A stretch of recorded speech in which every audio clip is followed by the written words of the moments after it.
실로 국률이 풍성하시고 사랑과 은혜가 많으신 진실하신 하나님 아버지, 일주일간 저희를 잘 지켜 보호해 주셨다가 주님께 약정한 이 시간에 다시 하나님의 말씀 앞에 나왔습니다. 하나님께서 하나님의 말씀으로 온 우주 만물을 창조하시고 하나님의 말씀으로 우리를 구원하시고 하나님의 말씀으로 우리를 붙들고 계시고 하나님의 말씀으로 온 우주를 운영하고 계시며 하나님의 말씀으로 온 우주를 심판하셔서 하나님의 말씀에 따라 온 우주를 영원토록 이제 이끌어 가실 하나님이심을 알고 이 하나님의 말씀의 존귀함을 저희가 잘 알고 있기에 참으로 모든 걸 희생하고 모든 걸 내려놓고 오직 하나님 말씀을 공부하기 위해서 이렇게 나왔습니다.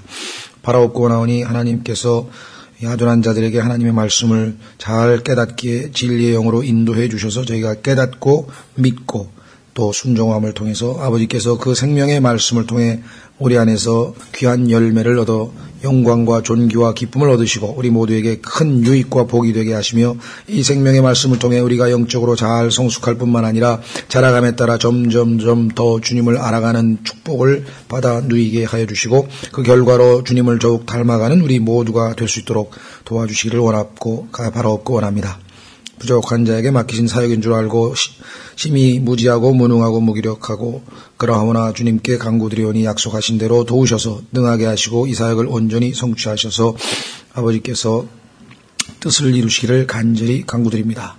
주님, 이런저런 사정으로 참석지 못한 지체들이 있습니다. 특히 이 신종 플루를 포함해서 여러 가지 계절 독감 등등 주님 계절이 바뀌면서 참 우리의 신체 육체의 나약함을 통해 많은 어려운 일들이 생기고 또 겪는 지체들이 있습니다. 그들을 돌보아 주시옵시고 붙들어 주시옵시고 아버지 하나님 잘 이겨내고 건강한 모습으로 내일 또 하나님 앞에 나와 영광과 진리로 경배하는 복을 허락해 주시기를 간절히 간구드립니다. 이 한 시간을 주님 손에 온전히 부탁드립니다. 이 모든 말씀을 우리 주 예수 그리스도의 이름으로 기도드리옵나이다. 아멘. 예, 오늘 지난 시간에 말씀드린 것처럼 지난번에 우리가 다니엘서의 역사에 해당하는 부분 1장서부터 6장까지를 공부했습니다. 다니엘서는 1장서부터 6장까지는 역사적 기록이고 7장서부터 12장까지는 예언적인 내용이라고 말씀을 드렸는데 이제 본격적으로 이제 예언적인 내용에 들어가기에 앞서 오늘 6장 속에서 우리가 아주 특별히 살펴봐야 될 그러한 주제가 있는데 그것은 6장에 나타난 다니엘의 모든 모습이 다 예수 그리스도의 그림, 예수 그리스도를 예표하고 있다는 사실을 우리가 한번 집중적으로 살펴보려고 하는 것이죠. 지지난 시간에 다니엘서 5장에서 특히 12절에서 아마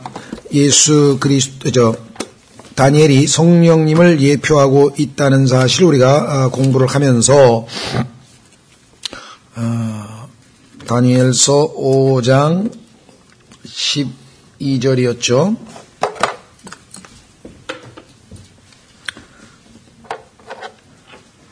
다니엘서 5장 12절에 보면 왕이 벨드사살이라는 이름을 준 이 다니엘에게는 뛰어난 영이 있다 그랬습니다. 두 번째, 지식이 있다 그랬습니다. 명철이 있다 그랬습니다. 꿈을 해석하는 것이 있고 어려운 글귀를 밝히 보여주는 것이 있고 의문을 푸는 것이 있었나이다. 이 모든 것이 성령께서 오늘날 사역하시는 내용이죠. 그래서 이 다니엘서 2장에도 거룩한 영이 그 안에 있는 사람이라 그래서 성령님을 예표하고 있는 다니엘의 모습을 봤다고 한다면 이번 다니엘서 6장은 지난 시간에도 조금씩 중간중간에 언급을 했습니다마는 철저하게 예수 그리스도를 예표하는데 성경에서 예수 그리스도를 가장 잘 예표하고 있는 인물은 요셉입니다. 요셉은 무려 150가지가 넘는 요셉과 예수님의 삶을 비교해보면 조금만 주의 깊게 봐도 수십 가지 아주 철저하게 보면 150가지를 찾아낸 사람이 있으니까 예수님의 삶과 사복음서에서 예수님의 삶과 이 요셉과의 삶이 150가지가 매치가 딱 맞아떨어지는 것을 살폈다면 정말 대단한 인물이죠. 더더군다나 요셉은 파라오에 이어서 둘째 치리자가 됐죠. 삼위일체의 제2격인 예수 그리스도에 어울리는 것이고 다니엘은 셋째 치리자가 된 것으로 와서 성령님을 예표하는 것으로 우리가 주로 이야기를 했지만 그러나 오늘 이 다니엘서 6장에는 분명하게 첫째, 세 총리 중에 첫째라 그랬죠. 처음이요. 첫째이신 가장 뛰어난 으뜸 되시는 예수 그리스도를 예표하고 있고, 예수 그리스도의 이 태어나심, 다음에 죽으심, 다음에 부활, 재림, 이와 같은 것들이 아주 집중적으로 묘사되어 있는 것을 우리가 보게 됩니다. 오늘 한 시간은 정말 예수 그리스도에 대해서 우리가 마음껏 알아볼 수 있는 아주 귀한 기회입니다. 우리가 성경 공부를 하면서 실수하는 것 중에 하나는 이겁니다. 성경은 분명히 예수 그리스도를 계시하기 위해서, 예수님에 대해서 계시하기 위해서 기록된 것이기 때문에 성경을 어떤 지식으로 얻거나 어떤 영적인 음식으로 우리가 취하더라도 예수 그리스도를 발견하거나 연결시키지 못하면 의미가 없게 되는 것이죠. 확인해 보겠습니다. 성경을 많이 읽고 성경을 많이 알고 성경을 잘 공부했는데 전혀 예수 그리스도의 모습이 그 사람 삶에서는 전혀 안 나타나고 있다. 그럼 성경을 잘못 배운 것이죠. 오히려 성경 공부가 그에게 지적인 교만만 가져다 준 유익이 없는 것이 되고 마는 것입니다. 그런데 이러한 일들이 킹 제임스 성경을 믿는 근본주의 이 진영에 미국을 포함해서 가장 두드러진 현상 중에 하나예요. 성경은 엄청나게 공부하고 엄청나게 킹 제임스 성경을 사랑하고 다 좋은데 예수 그리스도 냄새가 별로 안 나타나는 거예요. 오히려 앤드루 머레이를 포함해서 영성을 강조하는 워치만 리라든가 이런 분들에게서 그들의 삶에서 그들의 간증에서 예수 그리스도의 모습이 드러나는 것이죠. 그래서 이 킹 제임스 성경 진영에서 가장 고민은 어떻게 하면 우리가 최초의 예수 그리스도를 알게 됐던 그 첫사랑, 마음으로 뜨겁게 주님을 사랑했던 그것을 유지하면서 점점점 성경적 지식을 늘려가고 하느냐. 예수님을 처음 믿었을 때는 뜨겁게 사랑하고 막 열정이 뛰어나고 막 그러던 사람들이 킹제임스 성경 진영에 와서 성경을 배워가면서 머리는 커가는데 가슴은 오그라드는 그런 기현상이 벌어지고, 저희도 그런 기현상을 겪어본 적이 있고, 그것이 잘못됐다는 것을 알고 저희가 아주 균형 잡기 위해서 우리는 십자가에 못 박힌 채 태어났다든가, 또 우리 진정한 영적 생활이라든가 정상적인 그리스도인의 생활이라든가 성령의 열매라든가 이와 같은 이 삶에 있어서의 생명의 열매, 생명이 우리 삶에서 예수님의 생명이 우리를 통해서 드러나는 것에 대해서 집중적으로 많이 강조를 했던 것이죠.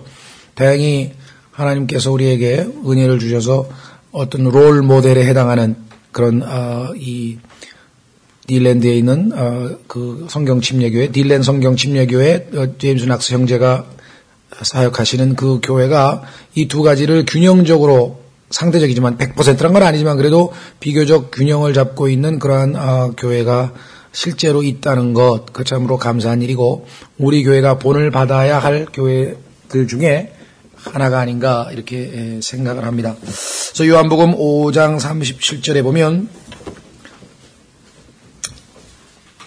5장 39절, 요한복음 5장 39절. 과거 같으면 제가 이런 공부는 이 토요 성경 공부에서 안 했을 것 같아요. 프린트물로 나눠주고 참고하십시오. 그리고 그냥 넘어갔을 것 같은데 지금은 이것이 더 소중한 공부라는 것에 대한 생각이 듭니다. 그러니까 많이 하나님께서 이 균형을 잡게 해주신 것 같다는 생각이 드는데요. 요한복음 5장 39절, 성경 기록들을 탐구하라. 너희가 그것들 안에서 영원한 생명을 얻는 줄로 생각하거니와 그것들이 바로 나에 대하여 증언하느니라. 그러나 너희는 생명을 얻기 위해 내게 오기를 원치 아니하는도다. 성경은 공부하는데 예수님을 닮아가기를 원치 아니한다면 이거는 참으로 앞뒤가 안 맞는 이야기인데, 그런 현상이 지금 많이 벌어지고 있고, 성경을 많이 아는 사람들이 더 많은 사람에게 상처를 입히고 성경을 많이 아는 사람들이 더 많은 교만한 짓을 하는 것을 우리가 보게 됩니다. 그와 같은 유사한 부작용 중에 하나, 이 성경 속에서 예수 그리스도를 발견한 사람들은 신앙생활을 예수 그리스도의 중심으로 하고 교회 생활도 예수 그리스도의 중심으로 하기 때문에 때로는 교회에서 사역자가, 때로는 교회에서 다른 형제가 조금이라도 이 부정적인 모습, 그 형제의 육신적인 모습, 나약한 모습 이런 걸 보게 되더라도 실망을 하거나 또 그런 뭐 상처를 입을 수도 있겠지만 그것이 결정적인 이유가 되지는 않습니다. 왜냐하면 예수님은 변하시는 분이 아니기 때문에 우리가 아직 여전히 부족하구나 이렇게 되는데, 그렇지 않은 경우에는 아주 뭐랄까 사람을 추종하게 돼요. 사람을 따라다니게 돼요. 그래서 그런 분들을 제가 여러 봤는데 참 저 정도면 그냥 예수 그리스도로 인하여 충분히 좀 뿌리를 딱 예수님께 받고 서 계셨으면 좋겠다 이렇게 싶은데 아주 안타까운 일들이 벌어지더라고요. 그래서 최근에도 보니까 물론 그 목회자에 대한 이렇게 비방을 저한테 많이 비난을 하신 건 아니고, 그분이 가르친 것 중에 자기가 알고 있는 교리와 안 맞는다. 자기는 자기가 옳다고 생각한다. 그래서 이제 이 교회는 어떻게 생각하느냐 저한테 물어서 제가 뭐 성경적으로 저는 이렇게 생각합니다. 근데 그게 이제 본인하고 맞아 떨어졌어요. 그래서 이제 그 교회를 옮겨서 이쪽으로 이제 오시겠다는 것을 내가 막았죠. 왜냐하면 그러면 요거 하나는 나하고 맞았는데 그 만약에 또 틀린 거 나오면 이제 어떡하실 겁니까? 그래서 그 교회하고는 뭐 목사님하고 잘 얘기를 해서 이제 교회를 떠나셨다니까 제가 이래라 저래라 할 수는 없는 거고, 이미 끝난 일이고 이 교회에 오시더라도 서두르시면 안 됩니다. 여기에 우리가 기초성경공부를 포함해서 이 교회에서 기본적으로 믿는 책들 이렇게 많이 있는데 다 읽어보시고, 한 달쯤 지나서 다 읽었다는 거예요. 그래가지고 오셨다가 얼마 있다 아무 말 없이 사라져버렸어. 그리고 저는 편지가 한 통 왔어. 참 많이 잘 대해주시고 뭐 이렇게 하셨는데 갑자기 떠나게 돼서 죄송합니다. 무슨 이유인가 봤더니 이러이러한, 그러니까 저하고는 그 문제에 대해서 질문을 안 했어요. 그러니까 제가 어떤 견해를 갖고 있는가는 확인을 안 하고 성경 구절 하나, 단어 하나를 영어로 해석하는데 흠정력 성경이 잘못돼서 그것을 잘 가르쳐주는 목사님을 만났는데, 그분이 그러는데 그게 아주 결정적으로 중요한 아주 치명적인 거라고 하더라. 그래서 우리 교회를 포함해서 이 잘못된 세대주의를 가리키는 거다. 이렇게 얘기를 했다는 거예요. 그래가지고 소위 말하는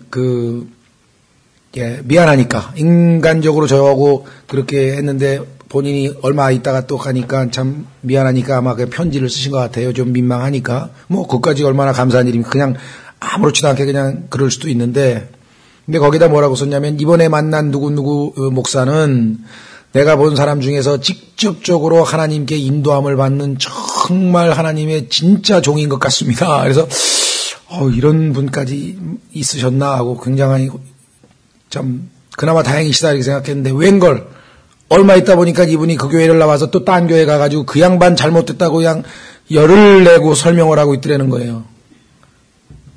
그래서 제가 지금 그 누구 특정인을 얘기하려고 하는 게 아니라 왜 이런 일이 벌어졌는가.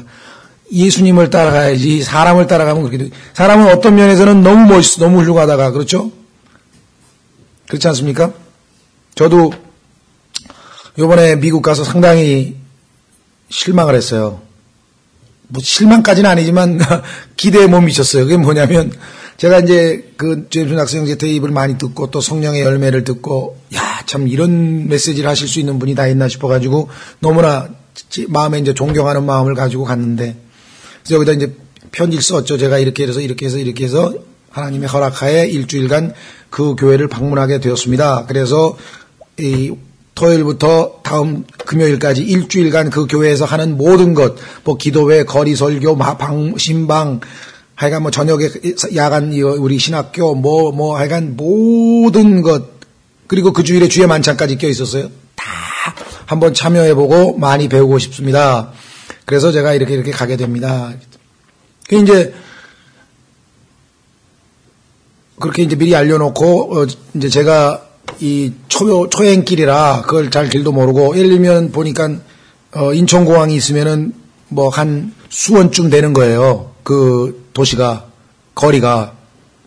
그러면 거기서 내가 이제 가는 길도 잘 모르고, 또 거기에 이 가까운, 예배당에서 가까운 데다가 내가 모텔이라도 뭘 하나 잡아야 내가 일주일 동안 거처를 해야 될 거 아니겠습니까? 그래서 이제 그런 사소한 내용을 써서 혹시라도 그 교회에서 누가 나를 픽업을 해 주실 수 있는지, 또 제가 이 예약을 좀 가까운 교회에서 걸어 다닐 수 있을 정도의 제일 가까운 데다 예약을 좀 해 주시면 뭐 좀 가능한지 뭐 등등등등 이렇게 쭉 물었어요. 근데 답변이 딱 왔는데 뭐냐면 저희 교회에까지 방문하는 것에 대한 모든 책임은 당사자의 책임입니다. 우리 교회는 작은 교회여서 많은 분들이 매주 방문하기 때문에 다 그와 같은 이것을 해드릴 수 없습니다. 그것까지 이해가 되죠, 그렇죠? 뭐 그 조그만 교회에서 매번 그냥 오는데 그걸 다 어떻게 하겠어요? 그런데 그런 요구를 하는 것은 지나치신 것 같습니다. 이걸 뒤에 하나 딱 썼어요. 그래서 딱 읽는데 기분이 탁 상하는 거예요. 아니, 앞에 내용까지는 이해가 되는데, 아니, 이게 지나친 건가? 뭐 생전 아니, 속으로는 무려 18시간의 비행기를 타고 3,000불 이상의 돈을 들여가가지고 그 교회 가서 배우겠다고 하는데, 그러니까 이 사람들은 지금 해외 이런 게 경험이 없어서 감이 없는 거예요. 그러니까 미국에서는 거기서 몇천 킬로를 이틀, 3일을 차 타고 몰고 와도 다 알아서 온다 이거죠. 근데 그 말을, 그래서 내가 이제 미국에 가서 물어봤어요. 한인들 중에서 미국에 오래 산 사람한테, 이게 무슨, 감정이 있어서 쓴 거냐, 아니면은 이게 그냥 미국식의 삶 스타일이 좀 이러냐, 그랬더니 조금은 아닌 것 같아. 그러니까 뭔가 이쪽도, 지나친 요구를 한다고 좀 별로 그랬던 것 같다 그래. 앞에 부분은 정당하게 이제 우리 교회는 그렇게 할 능력이 없다. 거기까지는 좋았는데, 뒤에 이거는 어떻게 그 조그만 교회에 그런 무리한 요구까지 하느냐, 아마 이런 거 같다 그래요. 그래서, 근데 제가 그냥 그렇게 생각했죠. 이분이 미국에서는 하도 거기 이제 책을 읽고 찾아오는 분들이 매주 이렇게 많으니까 그걸 다 할 수 없는데, 가보니까 그렇게 모텔도 잡아주고, 그 다음에 이 빚값도 해주고 다 그랬는데, 모텔비도 다 안 내고 교회에다가 다 부담시키고 밥도 다 얻어먹고 좀 약간 나쁜 간증이 여러 개가 있었나 봐. 그러니까 아마 그런 경험 때문에 이 사람도 또 그런 사람인가 싶어서 아마 그렇게 했던 것 같아요. 가서 이제 보니까. 그런 사람들이 꽤 많대요. 하여간 30% 정도, 셋 중에 하나는 좀, 안 왔으면 싶은 사람들이라는 거야. 일종의 이제 그런 것 때문에 그렇게 했나 싶어가지고 제가 이제 갔어요. 그래서 일주일 동안 있으면서 잘 저기를 했죠. 네, 그 얘기를 하더라고요. 혹시 기분 안 나빴냐고. 그래서 기분 나쁠 것까지는 없는데 좀 문화적인 충격은 있었다고 이제 얘기를 하고 말았는데, 그 얘기를 하려다 제가 안 했어요. 사실은 제 마음에는 생각을 해봐라. 당신 테이블 듣고, 형제 테이블 듣고, 참 감명을 받고 내 8년, 9년 동안 크게 유익을 끼친 좋은 그런 인상과 이런 걸 가지고 정말 배우기 위해서 정말 돈을 3,000불씩 들어가면서 비행기를 18시간 타가면서 여기까지 방문했는데, 그런 사람에게 그것도 초행길이어서 잘 모르니까 무슨 돈을 안 나겠다는 얘기도 아니고 그런 얘기인데, 그런 얘기를 들었을 때 그게 참 좋은 간증은 아닌 것 같다라고 얘기를 하고는 싶었어요, 사실은. 내키지는 않더라고요. 그래서 지금도 이제 역으로, 지금은 이제 아마 아실 것 같아요. 그 형제들이 필리핀 단기 선교를 가면서 여기 들렸을 때 우리 10주년 기념 때 왔었잖아요. 저희는 공항에 마중 나갔죠. 호텔 잡아줬죠. 호텔비 다 대줬죠. 식사는 저희 교회 자매님 집에다 초청 한번 했었고, 저희가 2끼 사주고, 절반은 교회가 부담을 했어요, 식사도. 모든 배려를 다 하고 공항에 끝까지 다 데려다 주고. 갔더니 그 중에 4분 중에 한 분이 부목사인데 간증을 하더라고요. 그 동영상이 인터넷에 올라왔어요. 그랬더니, 그 교회 김영재가 알고 보니까 여기 우리 교회 왔을 때 받으러 온 사람이 아니라고, 다 주러 왔는데, 가보니까 그냥 주기만 하더라, 그 교회는. 예를 들면, 너무 우리는 대접을 잘 받았는데, 제가 그랬거든요. 정말 하나님이 허락하시면 내가, 이 결혼 25주년에 아내하고 의견이 맞으면 여기에 다시 한번 아주 여행으로 오고 싶다고 내가 그랬어요. 그랬더니 그 얘기를 하면서 25주년 때 올지 모르는데 그때 우리는 정말 준비를 잘해서 엄청나게 대접을 해야 된다고 하면서 교회에서 간증을 하더라고요. 그래서 제가 웃으면서 참, 네. 물론 우리도 뭐 동양적인 그런 것도 있겠지만 보니까 그분들이 200명밖에 안 되는 교회 치고는 너무 막 전 세계적으로 이게 테이프 150개 이상의 국가에서 막 하다 보니까 그 일이 부담이 너무 많은 것 같아요, 보니까. 테이프 다 무료로 붙여줘야지, 그 다음에 찾아오는 사람, 그것까지 대접할 수 있는 건 아닌 것 같더라고요. 근데 이제 외국에서까지 찾아온 사람은 많지는 않았던 것 같아요. 직접 보러. 그러다 보니까 아마 미국 국내에서 알아서 찾아오시라, 오는 것까지는 당신들의 책임이고 교회에 와서는 뭐 이런 식으로 했던 것 같아요. 그래서 얘기가 좀 빗나갔는데, 그래서 이제 그분에 대해서 초반에는 조금 이거 내가 이 성령의 열매 읽은 메시지하고는 좀 안 맞는다 싶어가지고 좀 깨름직했었는데 지금은 충분히 이해가 되는 것 같아요. 그분이 얼마나 바쁠까. 이 150개국에서 나 같은 사람이 간증 편지 한 통만, 하루에도 막 수십 통의 편지를 받는데, 저는 한 통도 안 받는데, 얼마나 나는 편하고, 그 사람 얼마나 힘들까 생각하니까, 저것만 해도 다행인 것 같다. 그건 일일이 다 하려면 아마 그 당시에 입장에서는 그렇게까지밖에는 얘기가 안 되지 않았겠나 생각이 듭니다. 그래서 얘기는 뭐냐면, 이렇게 실망이 되더라도 주님 중심으로 하고, 생각을 바로 잡으면 괜찮은데, 이분은 아마 정말 하나님이 인도하신다고 생각한 거는 자기에게 가르쳐준 그 교리 하나가 자기 마음에 확 와닿았던 거예요. 그런데 자기가 싫어하는 뭔가를 또 한마디 해버린 거야. 나중에 얘기를 들어보니까. 그게 뭐냐면 돈 얘기였어요. 이분은 교회에서 돈 얘기하는 걸 제일 싫어하는데 그분이 아마 돈 얘기를 하면서 뭐 헌금 무슨 뭐 이렇게 하라고는 쪽으로 얘기를 했던 모양이라, 그러니까 그냥 당장 돌이켜가지고 가가지고 말이지, 난 하나님이 인도하시는 분인 줄 알았더니 막 아니더라고 말이야. 잘못 봤다고 뭐 이렇게 되고. 그러면 기준이 없잖아요. 뭐 이랬다 저랬다 될 수밖에 없지 않겠습니까? 그래서 참 빨리 그분도 예수 그리스도에게 초점을 맞추면 그런 일이 없지 않겠는가. 이렇게 이 성경을, 오늘 성경 공부를 이렇게 준비하면서 그분 생각이 좀 떠오르고, 또 제임스 낙스에 대해서 제가 그 형제님에 대해서 가졌던 생각들, 이런 게 좀 떠올랐던 것 같습니다. 자, 그래서 오늘 39절에 보면 핵심 구절은 바로 겁니다. 성경 기록들을 탐구하라. 너희가 그것들 안에서 영원한 생명을 얻는 줄로 생각하거니와 그것들이 바로 나에 대하여. 우리는 예수님에 대해서 더 알아가기 위해서 성경을 공부하는 거지, 성경 지식 잔뜩 알아가지고 뭐 전 세계의 모든 하나님의 경륜을 영원부터 영원까지 나는 다 꿰뚫고 있다, 이거 지식 자랑하고 우쭐대기 위해서 하는 게 아닙니다. 그렇죠? 예. 자, 그래서 우리는 예수 그리스도의 예표로서의 다니엘을 찾아보는데, 아까 말씀드린 요셉 다음으로 약 30여 가지, 한 35가지 정도, 더 찾으면 더 있겠지만 예수님을 예표하고 있는 것으로 봐서 어쩌면 구약에서 요셉 다음으로 가장 예수 그리스도를 예표하고 있는 인물 중에 하나가 아닌가, 이렇게 생각이 됩니다. 자, 단적으로 시편 22편으로 가보겠습니다. 시편 22편 21절에 가면 바로 사자 이야기를 통해서 다니엘과 예수님과의 연관을 금방 찾아볼 수 있어요. 바로 그거구나. 시편 22편. 날씨는 추워지는데 모기가 일로 막. 예, 시편 22편 21절. 시편 22편 21절. 시편 22편은 아마 대부분 다 아시겠지만 모르시고 있다면 예수 그리스도를 가장 잘 나타내는 메시아 시편, 메시아 시편의 가장 대표적인 시편입니다.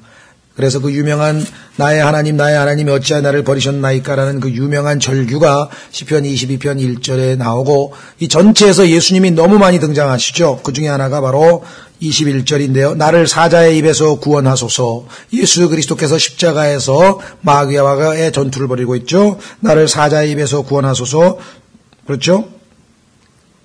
다니엘이 지금 사자의 입을 천사들을 통해서 하나님이 막으시고 구원하시는 것이 바로 다니엘 아니겠습니까? 그래서 쉽게 바로 예수 그리스도의 모습이구나. 그뿐 아니라 디모데후서 4장 17절로 가시면 그 예수 그리스도께서는 지금 주님의 몸된 교회인 여러분과 저를 사자의 입에서 구출하고 계신다. 여러분과 제가 지금 매일매일의 삶 속에서 느끼든 못 느끼든 상당한 경우 예수님께서 우리를 마귀의 모든 공격에서부터 지켜내고 계시다는 사실을 디모데후서 4장 17절과 18절에서 사도 바울의 이런 신앙 고백이 나오죠. 그럼에도 불구하고 주께서 나와 함께 하사 나를 강건하게 하셨으니 이것은 나로 말미암아 그 선포한 말씀이 온전히 알려져서 모든 이방인들이 듣게 하려 하심이라. 내가 사자의 입에서 구출되었느니라. 분명하죠? 우리도 바로 예수 그리스도께서 우리를 구출하고 계시죠. 주께서 나를 모든 악한 일에서 건져내시고 또 자신의 하늘 왕국에 이르기까지 보존하시리니. 여러분과 제가 어떠한 일이 있어도 하늘나라에 갈 수밖에 없다는 것은 이 예수 그리스도의 약속의 말씀에 근거한 것입니다. 자, 그래서 우리는 이제 다니엘서 6장으로 가서 구체적으로 하나씩 예수 그리스도를 찾아보도록 하겠습니다. 성경은 나에 대하여 증언하라 한다 했으니까 성경에서 예수님을 못 찾으면 성경 공부는 헛한 거죠. 창세기 1장에서 예수님을 찾아내야 됩니다. 창세기 2장에서 예수님 찾아내야 됩니다. 창세기 3장에서 예수님을 찾아내야 됩니다. 예수님을 찾아내. 다니엘서 6장에 보면 첫 번째로 1절서부터 3절까지는 다니엘의 지위, 예수님의 지위와 다니엘의 지위를 비교해 보면 금방 알 수 있죠. 다리오가 온 왕국을 다스릴 통치자 120명을 세워 왕국을 다스리는 것을 기뻐하더라. 또 그가 이들 위에 총리 셋을 두었는데 다니엘은 그 중에 첫째였으니, 첫째이신 분, 골로새서 1장에 보면 이분은 으뜸이 되시는 분이시죠. 으뜸 되시는 예수님, 첫째였으니 이것은 통치자들이 그들에게 보고하게 하여 왕에게 손해가 없게 하려 함이더라. 뿐만 아니라 여기 보면은 3절에 그때 이 다니엘이 총리들과 통치자들보다 앞섰으니, 항상 예수님은 처음이요 마지막이신 분이죠. 그 누구보다도 앞서 계신 분이시죠. 그렇죠? 다리오 왕이 가장 첫 번째로 특별 대우를 하시는 분. 예를 들면 식사할 때 내 상에서 같이 먹자든가 무슨 항상 특별히 제일 먼저 누구보다도 앞서서 대우하시는 분이 바로 누군가 하니 다니엘입니다. 그런데 예수님도 바로 요한복음 1장 27절에서 침례인 요한이 뭐라 하냐면은 그분은 나보다 앞선 분이시니. 그런데 침례인 요한은 예수님께서 여인에게서 태어난 자 중에서 침례인 요한보다 더 위대한 사람은 없다 그랬어요. 그런데 예수님은 침례인보다 요한보다 앞선 분이라고 하는, 이 preferred라고 하는, 앞섰다고 하는 단어가 다니엘과 예수님에게 공통적으로 쓰였습니다. 요한복음 1장 27절 30절에 나와 있습니다.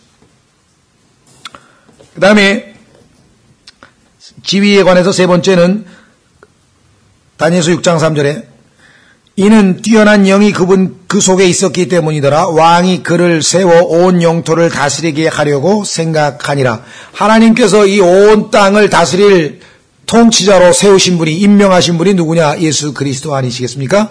그렇죠. 그러면 온 땅을 다스리는 권위자로서 세움받은 다니엘과 예수 그리스도와 얼마나 동일한가. 하나님께서 하늘과 땅의 모든 권세를 나에게 주셨으니 하고 마태복음 28장 28절에서 말씀하셨죠. 그렇죠? 하늘과 땅과 바다에 있는 모든 것을 다스리는 통치자로서 임명받으신 예수 그리스도와 다니엘과 얼마나 일치하고 있는가를 우리가 확인을 해보게 되고, 더더군다나 예수님이 나중에 재림하셔서 이 천년왕국의 왕으로서 실제로 통치하시게 되죠. 예수 그리스도의 재림을 또 예표하는 모습으로도 등장합니다. 1장 3절의 끝부분이. 자, 그 다음에 우리가 살펴볼 것은 다니엘의 성품, 다니엘의 성격, 성품과 예수님의 성품과 어떻게 맞아떨어지는지.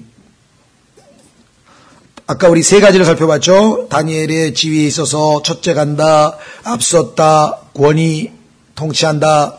이번에는 성품에 있어서 첫 번째는 3절에 보니까 뛰어난 영이 있었다 그랬대요. 예수님에게도 하나님께서 성령을 한량없이 부어주셨다. 그렇죠? 예수님도 항상 성령으로 충만한 가운데 성령께서 비둘기의 모양으로 예수님 위에 임하셔서 예수님께서 성령으로 충만하셔서 성령에 의해 마귀에게 시험을 받으시되 승리하시고 권능으로 충만하셔서 사역을 시작했다는 내용이 사복음서에 마태복음 4장, 3장 나와 있죠. 두 번째는 4절에 그때 총리들과 통치자들이 왕국에 관하여 다니엘을 고소할 기회를 찾고자 하되, 예수님은 왕으로 오셨죠, 마태복음에서. 그래서 항상 왕국과 관련지어서 예수님은 얘기가 됩니다. 마찬가지 다니엘도 항상 왕국의 제1통치자로서의 다니엘의 모습이죠. 그래서 왕국과 관련된 이야기가 예수님과도 연관이 돼 있고, 또 한 가지 여기 나와 있는 것은 고소할 기회를 찾고자 하되 어떤 기회나 허물도 찾지 못하였더라. 적들이, 친구가 한 게 아니라 적들이 상대방의 허물을 찾으려면 얼마나 철저하게 뒷조사를 했겠어요. 그렇죠? 우리나라도 보니까 정운찬 총리라고 하는 분이 상당히 그래도 뭐 인격자로서 아주 이렇게 존경받는 분인 줄 알았는데, 요번에 청문회 하면서 야당 의원들이 그냥 뒷조사를 싹 했더니 온갖 털어서 먼지 안 나는 사람 없다고 별의별 게 다 나왔잖아요. 그렇죠? 그런데 이 다니엘은 아무리 뒷조사를 하고 아무리 털어도 먼지가 안 나는 거예요. 예수 그리스도, 흠이 없고 점이 없고 죄 없으신 완전 무결하신 예수 그리스도를 예표하는 모습이 아니고 무엇이겠습니까? 그렇죠? 바로 이러한 분이, 예수님도 똑같아요. 적들이 예수님을 잡혔는데 빌라도마저도 나는 이 사람에게서 아무 흠도 찾지 못하였노라. 누가복음 23장에서 아무리 봐도 흠이 없다, 죄가 없다. 그래서 예수님은 죄가 없으신 분, 죄를 짓지도 아니하신 분, 죄를 알지도 아니하신 분, 죄를 미워하시는 분, 예수님과 죄와의 관계, 그런 분이시다. 그 다음에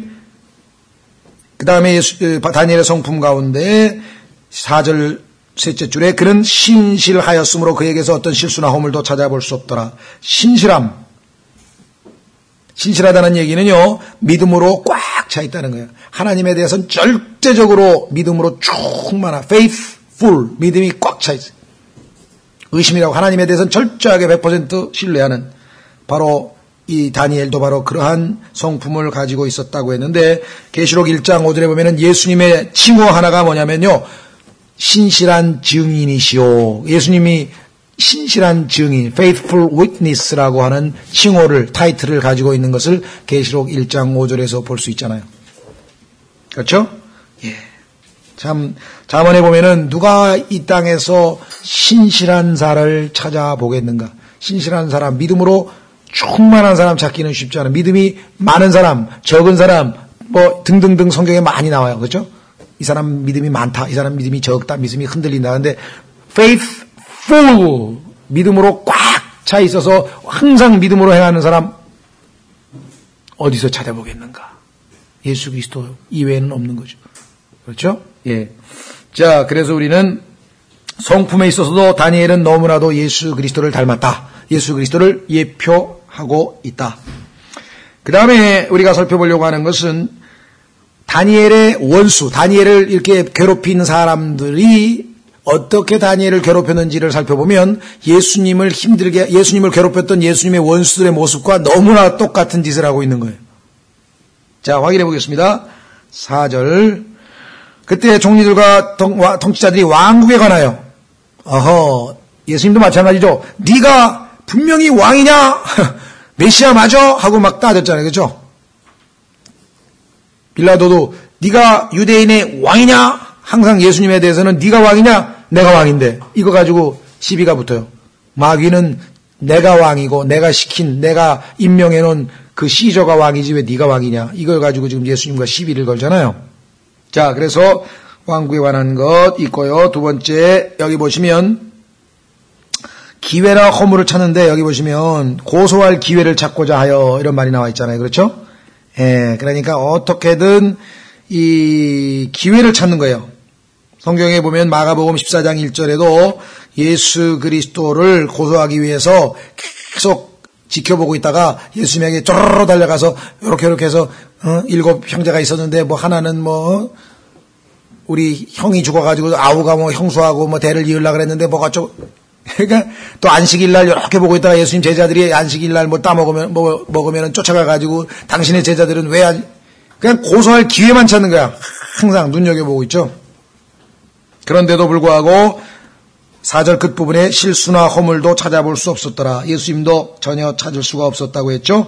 아까 말씀을 드렸었고요. 그 다음에 그들이 다니엘이 어떤 믿음의 소유자인지 알고 있었어요. 자, 5절. 그때 이 사람들이 이르되 우리가 다니엘의 하나님의 율법에 관하여 그를 고소할 기회를 찾지 못하면 그를 고소할 기회를 찾지 못하리라. 다니엘 다른 거 아무리 털어봐도 먼지 나는 거 없어. 이건 이 사람은 완전한 사람이기 때문에 한 가지 있다 이거야. 여호와 하나님 이외에는 다른 하나님을 안 믿기 때문에 우리가 다른 신들을 경배하지 않으면 안 되도록 만들든지 하여간 이 사람의 이 신앙 문제 가지고 시비를 걸기 전에는 다른 거는 도저히 시비가 안 걸린다. 그래서 다니엘이 어떤 신앙을 가지고 있는지 알고 있죠. 예수님도 뭐라고 하셨냐면요, 요한복음 18장에 사람들이 쫓아와서 질문하니까 내가 항상 많은 사람들이 있는 곳에서 공개적으로 떳떳하게 하나님의 말씀을 다 전했거늘 나에 대해서 뭘 질문할 게 뭐가 있냐. 나한테 묻지 말고 다 내 말을 들은 사람들에게 물어봐라. 저 사람 어떤 신앙 가지고 있는지, 저 사람 하나님을 어떻게 생각하는지. 그렇죠? 예수님도 떳떳하게 항상 자기 신앙이 어떠한 것을 드러냈다고 요한복음 18장 19, 20절에 나와 있습니다. 여러분들이 참조로 하셔서 찾아보시면 좋겠습니다. 저희가 1시간에 90분에 이거를 30몇 가지를 다 해야 되기 때문에 다니엘서는 찾아보지만 예수님에 관한 거는 여러분들이 직접 확인해 보시면 좋겠어요. 그 다음에 다니엘을 고소하기 위해서 법을 교묘하게 이용을 해 먹었어요. 그러니까 어떤 식으로 했나 한번 보십시오. 6절에 이에 통리들과 통치자들이 함께 모여 왕에게 나와 그에게 이같이 아뢰되 다리오 왕이여 영원토록 사시옵소서. 왕국의 모든 총리들과 총독들과 통치자들과 조언자들과 대장들이 함께 의논하여 왕의 법규를 세우고 확고한 칙령을 정하였나이다. 속였죠? 모든 총리가 아니었어요. 다니엘이 제1총리인데 다니엘 쏙 빼놓고 다니엘에게만 불리한 법을 만들었죠. 오 왕이여 그것은 곧 누구든지 30일 동안 왕 외에 어떤 신에게나 사람에게 청혼하는 자는 사자굴에 던져 넣으리라는 것이니이다. 요 왕을 속일 수 있는 방법은 왕의 약점을 잡아야 되는데 왕은 어떤 약점이 있는가? 교만이라고 하는 약점이 있어요. 그래가지고 자기가 하나님처럼 막 신처럼 대단하다고 막 사람들이 와서 경배하고 막 이러면 하고 막 그게 있다 이게. 그러니까 30일 동안은 아무한테도 가서 기도 못하고 왕한테만 가서 하게끔 그런 법을 만들면 속아 넘어갈 거다. 이렇게 해서 이용을 해먹었대요. 그렇죠? 그래서 아주 교묘하게 속였는데 법을 악용을 했는데 마찬가지 예수님도 한번 이건 찾아보죠. 마가복음 14장. 마가복음 14장에 가면은 예수 그리스도도 이런 수법에 의해서 결국은 마가복음 14장 60절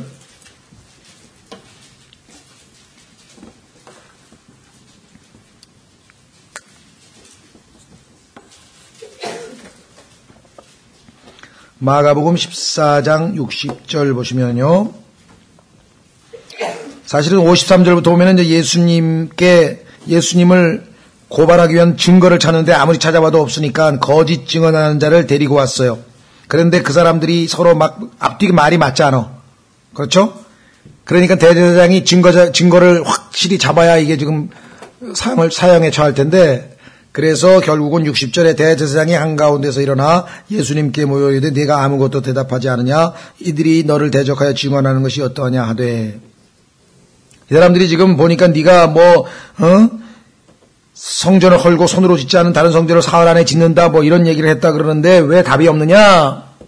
61절 그분께서 잠잠하시고 아무것도 대답하지 아니하시거늘 대제사장이 다시 그분께 물어 이르되 네가 찬송받으실 이의 아들 그리스도냐 메시아냐 하매 예수님께서 이르시되 내가 그니라 I am. 이게 구약의 여호와라고 하는 단어라 그랬죠. 그러니까 I am이라고 하는 이 단어에 실려있는 예수 그리스도의 답변은 참으로 오묘하죠. 내가 바로 말한 그니라 이런 뜻이지만 그 단어가 구약의 여호와라고 하는 주, 굵은 글씨로 쓴 주라고 하는 단어와 똑같은 단어를 사용하신 거예요. 엄청난 이야기를 하셨던 것이죠. 예. 사람의 아들이 권능이 오른편에 앉아있는 것과 하늘의 구름들 가운데서 오는 것을 너희가 보리라 하시니 그래서 분명하게 그리스도라는 사실을 뒤에 보충 설명을 하셨잖아요. 그런데도 불구하고 63절 이에 대제사장이 자기 옷을 찢으며 이르되 어찌 우리에게 증인이 더 필요하리요. 신성모독하는 말을 너희가 들었도다. 율법을 가지고 이 자가 인간인데 자기가 하나님이라고 했으니까 죽어야 된다고 하는 율법을 남용해서 법대로 하긴 했는데 법을 제대로 적용한 게 아니었죠. 더더군다나 레위기 10장에 보면은 제사장은 옷을 찢지 말라고 하는 하나님의 명령이 있어요. 자기는 지금 율법을 어기고 있어. 63절에. 옷을 찢지 말라는 자기는 옷을 찢어놓고, 우리나라도 그렇죠. 국회의원은 법을 어기죠. 뭐 별짓을 다 해놓고 법 안 지키는 사람은 잡아가두라고 법은 또 만들어요. 검사? 자기들은 법 안 지켜요. 왜? 법을 집행하는 사람이니까. 그죠? 참. 그래서 우리나라의 경찰관들이 음주 단속을 하다가 검사가 그 검사 증명서 이거 신분증 딱 보여주면 경례 붙이고 잘 가십시오. 안녕히 가십시오. 하고 딱 보내준대. 법 위에 있는 사람. 대제사장도 지금 저는 율법을 어기면서 예수님은 율법에 의해서 신성모독죄로 처형하겠다. 다니엘도 참 그와 같이 법을 남용해서 그렇게 됐고요. 그 다음에는요. 다니엘을 망가뜨리기 위해서, 파멸시키기 위해서 아주 음모를 철저하게 짠 거죠. 여러분 잘 아시는 것처럼 예수님도 어떻게 하려고 십자가에 처형하기 위해서 모여가지고 의논했잖아요. 막 이렇게 하면 좋겠다, 저렇게 하면 좋겠다. 요한복음 11장 53절에 보면은 카운슬, 그들이 서로 막 의논한 내용들이 기록되어 있죠. 그렇죠? 자, 그래서 우리는 다시 다니엘로 가서 이제 네 번째로 특징은 뭐냐? 이들이 다니엘을 고소하기 위해, 죄송합니다. 다니엘은 이와 같은 음모에 대해서 어떠한 행동을 했는가를 한번 보면 예수 그리스도께서 대처하신 모습과 정확하게 일치하고 있다. 그러니까 다니엘서를 기록하신 분과 사복음서를 기록하신 분과는 같은 분이라고 하는 것이 누구든지 인정할 수밖에 없는 내용으로 성경에 기록되어 있어요. 두 가지를 다 알고 있는 분이 아니라면 어떻게 이렇게 30몇 가지가 서로 정확하게 일치하게, 그렇죠. 자, 그래서 10절에 가면 우선 어디로 가냐면은요, 8절부터 오 왕이여 이제 칙령을 세우시고 그 조서의 도장을 찍어 메대 사람들과 페르시아 사람들의 법 곧 바뀌지 않는 법에 따라 그것을 바꾸지 못하게 하옵소서. 왕이 도장을 딱 찍으면 왕도 못 바꿔요. 이제 하나님께서 예수님을 십자가에서 죽이실 수밖에 없는 것은 예수님이 그들에 의하면 신성모독 죄를 범했다고 판결이 났고 그 판결은 율법에 따라 집행될 수밖에 없는 상황이었던 거죠. 그래서 왕도 어쩔 수 없는 율법을 예표하고 있는 이 페르시아의 법. 9절 그러니까 다르게 다리오 왕이 그 조서와 칙령의 도장을 찍으니라. 이제 그때 다니엘은 그 조서의 도장이 찍힌 것을 알고도 자기 집에 들어가 자기 방에서 예루살렘을 향하여 창문을 열고 전에 하던 대로 하루에 3번씩 무릎을 꿇고 기도하며 자기 하나님 앞에서 감사를 드리더라. 예전처럼 기도했다. 성경에 보면은요, 예수 그리스도께서도 겟세마네 동산에서 3번 기도하신 것, 3번이라는 단어가 얼마나 예리하게 눈에 띄는가를 우리가 한번 살펴보고요. 그 다음에 그분께서 늘 하시던 대로 기도하러 가셨다. 늘 하시던 대로라는 표현이 복음서에 반복해 나옵니다. 그건 뭡니까? 예수님은 기도를 생활화하고 계셨어요. 어쩌다가 한 번 하고 어쩌다가 2번 하는 게 아니라 항상 하나님과의 교제, 기본적인 기도가 기본이 되어 있었죠, 삶에. 그래서 여기 보시면 바로 다니엘도 생활화된 기도의 모습으로 여전히 흔들리지 않아요. 왜? 하나님에 대한 신뢰로 faithful 꽉 차 있으니까, 믿음으로 꽉 차 있으니까 이 사람들이 뭐 다 알고 있다고 해도 상관하지 않는다는 거죠. 그래서 그 다음에 여기 보시면 창문을 열고 그랬죠? 공개적으로 하나님을 섬기는 거예요. 숨어서 뭐 그냥 이렇게 눈치 잡혀갈까봐. 예수님도 마찬가지입니다. 성경에 보면은 공개적으로 항상 떳떳하게 예수님이 사역을 하신 것이 누가복음 13장 31절을 포함해서 많은 구절들이 나와 있죠. 그 다음에 이제 예수님이 발견된 모습은 어떤 모습으로 발견됐는가? 11절. 그때 이 사람들이 모여서 다니엘이 자기 하나님 앞에서 기도하며 간구하는 것을 발견하고, 예수님도 기도하고 계신 모습을 발견된 것이 여러 번 있었죠. 반면에 12절 이에 가까이 나아가 왕의 칙령에 관하여 왕 앞에서 아뢰되 오 왕이여 왕께서 30일 안에 왕 외에 어떤 신에게나 사람에게 청혼을 하는 자는 다 사자굴에 던져 넣으리라는 칙령에 도장을 찍지 아니하셨나이까 하니 왕이 대답하여 이르되 메대 사람들과 페르시아 사람들의 법 곧 바뀌지 않는 법 구약의 율법을 예표하고 있죠. 바뀔 수가 없습니다. 1.1획도 바뀌지 않는 법에 따라 그 일이 사실이니라 하매 그렇죠? 그때 그들이 왕 앞에서 응답하여 이르되 오 왕이여 유다의 포로들의 자손에 속한 저 다니엘이 왕이 도장을 찍은 그 칙령을 중히 여기지 아니하고 하루에 3번씩 청원하나이다 하니 이에 왕이 말을 듣고 자신을 심히 못마땅해 여기며 다니엘을 건져내려고 그에게 마음을 쓰며 해가 질 때까지 그를 건져내려고 애를 쓰니라. 자, 이 상황에서 다니엘은 전혀 스스로가 구출받기를 원치 않습니다. 오히려 왕이 애를 썼죠. 예수님께서 무슨 다른 방법을 추구하지 않았어요. 심지어는 마태복음 26장에 보면은 지금이라도 하나님께 내가 구하면 예수님이 명령만 내리면 12군단이 넘는 천사들이 하늘에 있는 군대가 얼마든지 내려올 수 있다고 그랬죠. 어떤 분이 그걸 계산을 했는데 군단, 로마의 리전이라고 하는 군단은 6,000명을 거느리고 있는 부대입니다. 그 6,000명, 12군단 하면 그게 어떻게 되나요? 72,000명의 천사인데 이사야서 37장 36절에 천사 한 사람이 18만 5천 명을 죽였다고 성경에 기록되어 있으니까 그것을 곱하면 130억 넘는 숫자가 한 번에 단 한순간에 죽일 수 있다는 거죠. 그럼 지금 현재 이 지구상의 인구가 몇 배가 됩니까? 130억 명 정도면. 그러니까 예수님은 절대로 누구에 의해서 죽음을 당하신 것이 아니라 스스로 자신의 생명을 내려놓으신 것이죠. 스스로 구출되기를 원치 않으셨습니다. 자, 그 다음에 우리가 봐야 될 것은 다니엘을 재판한 자, 다니엘을 심판한 재판장 다리우스에 관해서 보면 예수 그리스도를 심판한 자와 이렇게 비교해 볼 수 있겠죠. 자, 12절, 13절 우리가 금방 읽었는데 보니까 이 왕은 속았어요. 그 밑에 참모들이 밑에 있는 그 통치자들이 왕을 살짝 속였어요. 그렇죠? 그래서 왕이 의도적으로 한 것 아니에요. 뭐 하나님이 속으신 건 아니지만 하나님 아버지께서 의도적으로 예수님을 십자가에 못 박으려고 하셨던 건 아니겠죠. 그래서 요한복음 19장 12절에 보면은 19장 12절 한번 확인해 보면 기록하기를 이때부터 빌라도가 그분을 놓아주려 하였으나 유대인들이 소리를 지르며 이르되 당신이 만일 이 사람을 놓아주면 카이사르의 친구가 아니니이다. 누구든지 자기를 왕으로 만드는 자는 카이사르를 대적하여 말하나이다 하니라. 그러니까 빌라도도 어쩔 수 없이 꼼짝없이 걸려들었어. 만약에 빌라도가 봐주면 예수님 풀어주면 카이사 즉 왕에게 대적한다는 그런 소리를 듣게 생겼잖아요 지금. 그렇죠. 그러니까 다리오도 아니 왕이 도장 찍은 거 아닙니까? 그러면 그 도장 찍은 게 뭐가 되냐 이 말이에요. 자, 그래서 우리는 아주 이 의도적으로 소위 말하면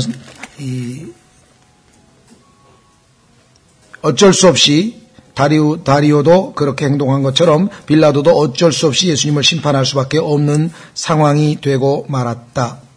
그 다음에 14절에 보면은 다니엘을 건져내려고 그에게 마음을 쓴다 그랬죠. 다니엘을 건져내려고 마음을 쓴다라고 하는 말은 여러분도 아시다시피 다니엘이 죄가 없다라고 하는 것을 스스로 인정하고 있는 것이죠. 여러분 잘 아는 것처럼 빌라도가 예수님에 대해서 뭐라고 했습니까? 난 저 사람에게서 그 어떤 죄도 도저히 못 찾겠다 하면서 손을 씻으려고 했잖아요. 그렇죠? 물 떠다 놓고 손 씻으면 죄가 씻어지나요? 예수님의 피로 밖에는 씻을 수 없는 죄가 어리석은 짓을 했죠. 그 다음에 세 번째로는 자기 스스로에 대해서 불쾌하게 생각했어. 14절 보시면 이 왕이 이 말을 듣고 자신을 심히 못마땅하게 여기매. 왜 그랬을까요? 자기가 그렇게 신뢰하고 자기가 인정하고 자기가 이제껏 보니까 신실한 사람이어서 참 마음에 두고 있었는데 자기가 자기 욕심에 잘못된 법에다가 도장을 찍는 바람에 실수했구나. 그러니까 자기가 자기 스스로에 대해서 잘못했다 이렇게 생각하는 거예요. 빌라도는 지금 어떻게 했습니까, 여러분? 빌라도.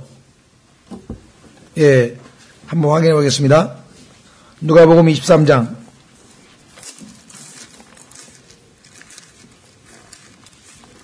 누가복음 23장에 보면 아마 빌라도도 어떻게든 누가복음 23장 6절에 보시면 빌라도가 갈릴리라는 말을 듣고 그 사람이 갈릴리 사람인지 물어 이렇게 되어 있죠. 그 다음에 13절에 가면 빌라도가 수제사장들과 치리자들과 백성을 함께 불러 그들에게 이르되 너희가 이 사람을 내게로 데려와 백성을 나쁜 길로 이끄는 자라 하였도다. 보라 내가 너희 앞에서 그를 조사하였으되 너희가 고소하는 일에 대하여 이 사람에게서 내게서 아무 잘못도 찾지 못하였고 내가 너희를 헤롯에게 보내었으나 그 역시 전혀 찾지 못하였도다. 보라 그는 죽을 일을 하지 아니하였느니라 하면서 자신이 이 의로운 자에 대해서 지금 하고 있는 일이 굉장히 못마땅해서 왜 나에게 이런 일들을 시키냐 이게 내가 합당치 않은 일을 나한테 시켰다고 지금 불쾌하게 여기고 있는 모습을 보게 됩니다. 자, 그 다음에 15절로 가면 다니엘서 6장 15절.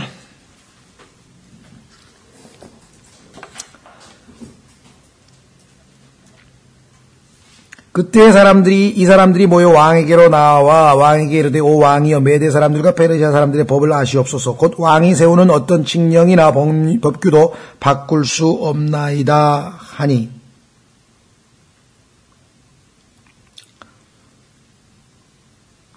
그러니까 왕은 자기가 옳다고 생각하는 것대로 행동을 못하고 지금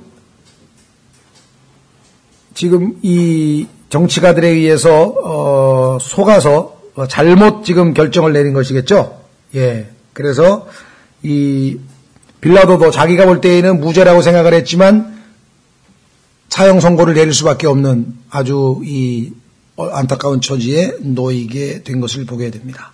이것은 당시의 정치가들의 음모에 굴복할 수밖에 없었는데 왕도 자기가 도장 찍은 법에는 어쩔 수 없던 것처럼 빌라도도 이들이 가이사를 들고 예를 들면 가이사를 배반하는 셈이 된다고 얘기했을 때 그들의 이 압력에 굴복하지 않을 수가 없었어요.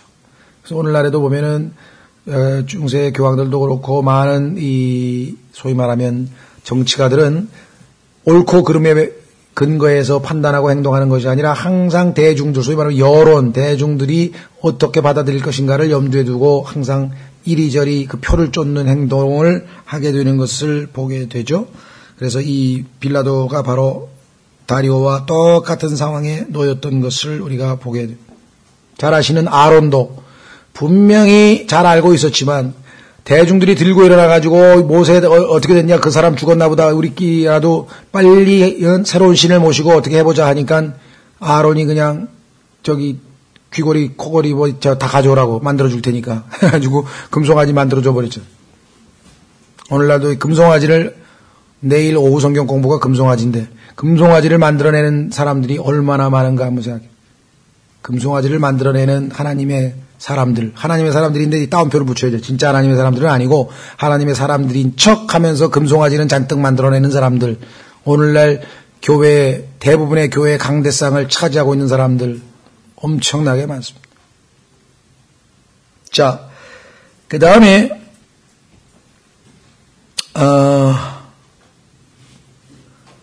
자기가 옳다고 생각하는 사람을 죽게 하라고 명령 내릴 수밖에 없었죠. 16절. 이 왕이 명령하며 그들이 다니엘을 끌어다가 사자굴에 던져 넣으니라. 어쩔 수가 없었다.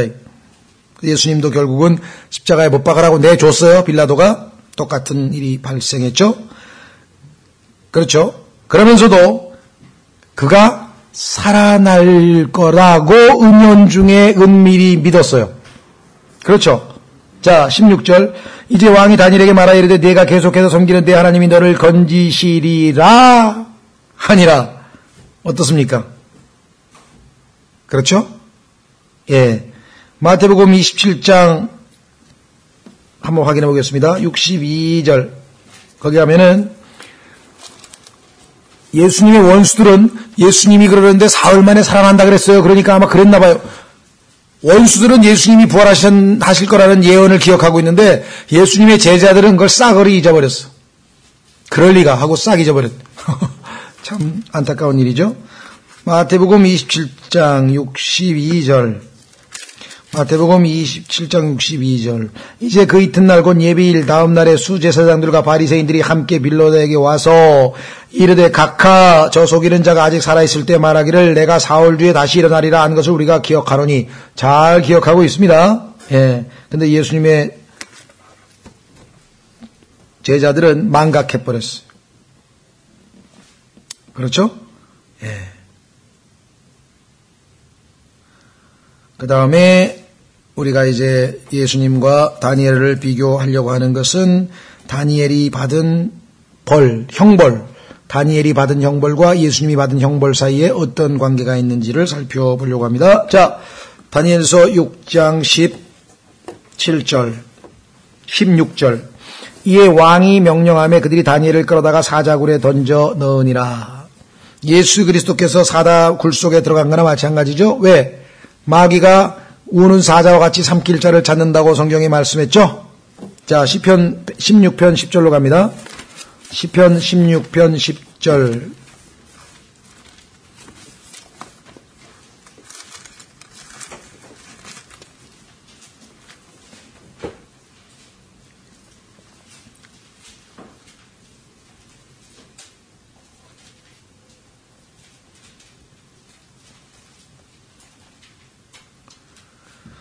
이는 주께서 내 혼을 지옥에 남겨두지 아니하시고 주의 거룩한 자가 썩음을 보지 아니하게 하실 것이기 때문이다.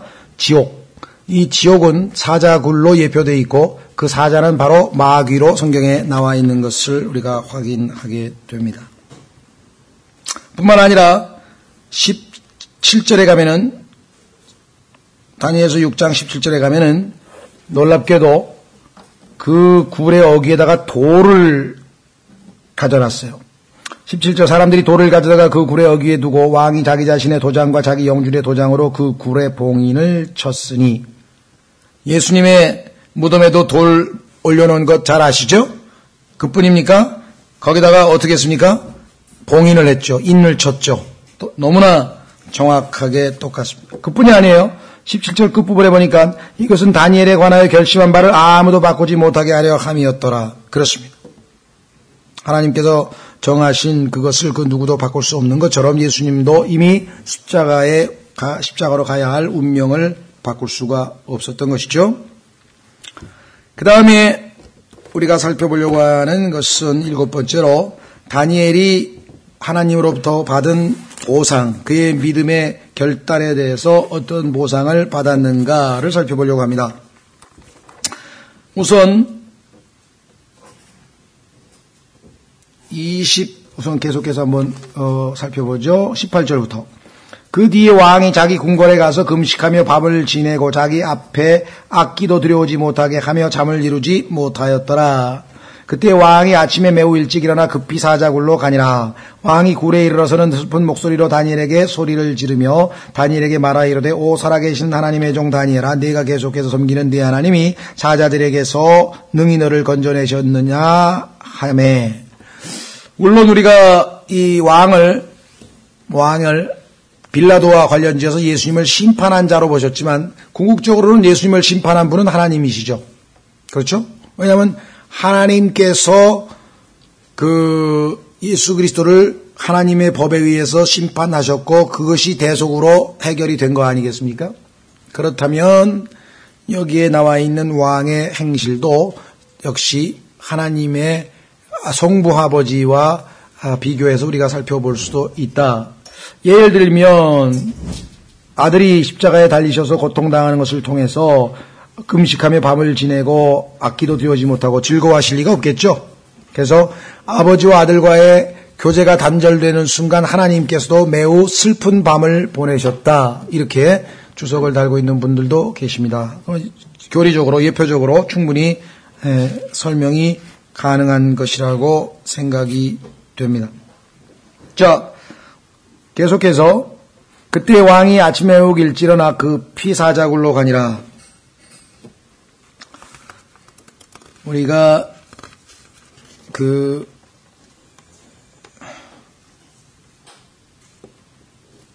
예수 그리스도의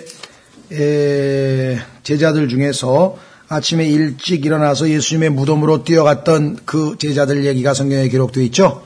이거 딱 보면 벌써 이제 맞아, 그거하고 맞는 거구나 하고 우리가 이제 하나 둘씩 살펴볼 수가 있습니다. 그 다음에 왕이 굴에 이르러서는 슬픈 목소리로 다니엘에게 소리를 지르며 다니엘에게 말하여 이르되, 오 살아계시는 하나님의 종 다니엘아, 내가 계속해서 섬기는 네 하나님이 사자들에게서 능히 너를 건져내셨느냐 하매, 그때 다니엘이 왕에게 이르되, 오 왕이여 영원토록 사시옵소서.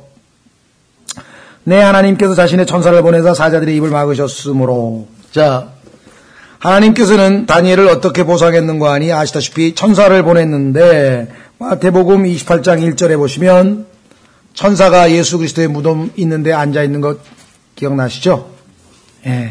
예수님을 수종들게 하시기 위해서 하나님께서 천사를 보낸 적이 몇 번이나 있었나요? 성경에 보니까 예수님께서 겟세마네 동산에서 기도할 때 천사가 와서 예수님의 기도를 도왔다고 성경에 기록되어 있죠? 등등 여러 번에 걸쳐서 천사의 사역이 나오는데 그 중에 하나가 바로 사자의 입들을 막으셨으므로, 그래서 그 천사의 역사를 통해 예수님은 지옥에서부터 다시 올라오실 수 있었고요. 자, 그 다음에 사자의 입을 막으니까 사자들이 나를 해치지 못하였다. 그러니까 사자가 굴복을 당한 거죠.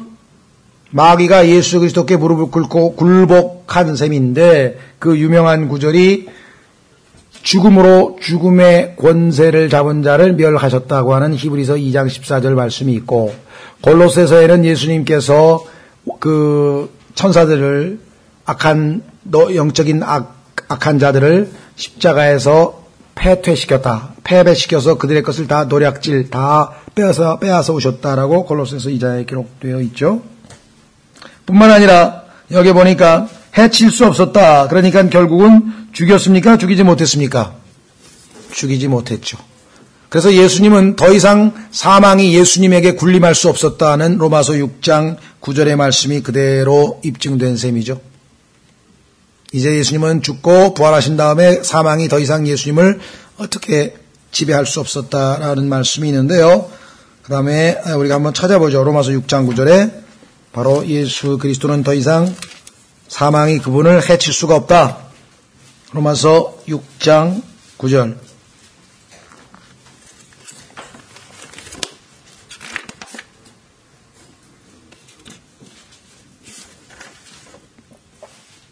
잡으셨습니까? 로마서 6장 9절. 그리스도께서 죽은 자들로부터 일으켜지셨으므로 다시는 죽지 아니하시고 사망이 다시는 그분을 지배하지 못하는 줄 우리가 아노라. 사망이 지배할 수 없는 분.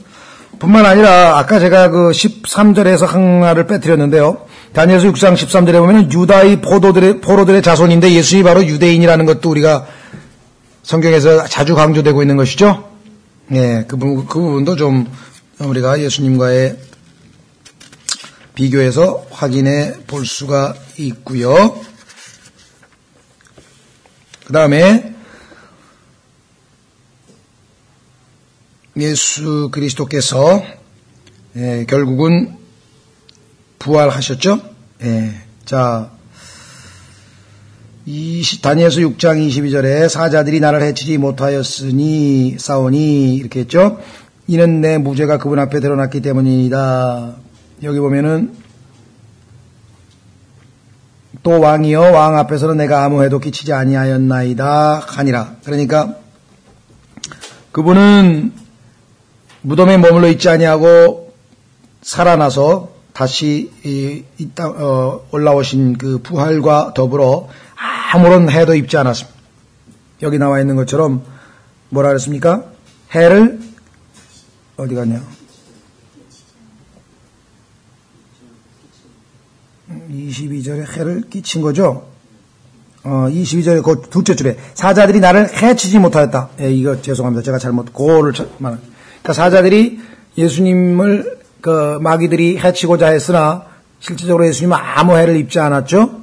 예, 그래서 아주 정확하게 다니엘이 해를 입지 않은 것과 예수 그리스도와의 관계가 설명이 되는 것이고요. 그 다음에 반대로 이들 이제 어디 있습니까?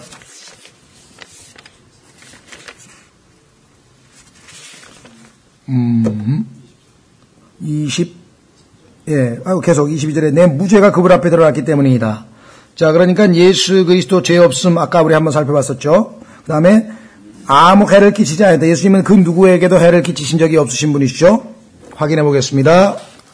히브리서 7장. 히브리서 7장에 보면은 우리에게 있는 대제사장의 성품에 대해서 얘기하면서 그 누구에게도 해를 끼치시는 분이 아니시다. 사랑은 그 누구에게도 해를 끼치지 않는 게 사랑이죠. 다른 사람에게 피해를 주지 않는 것. 히브리서 7장.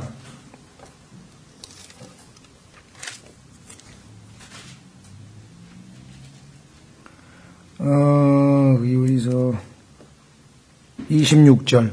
히브리서 7장 26절.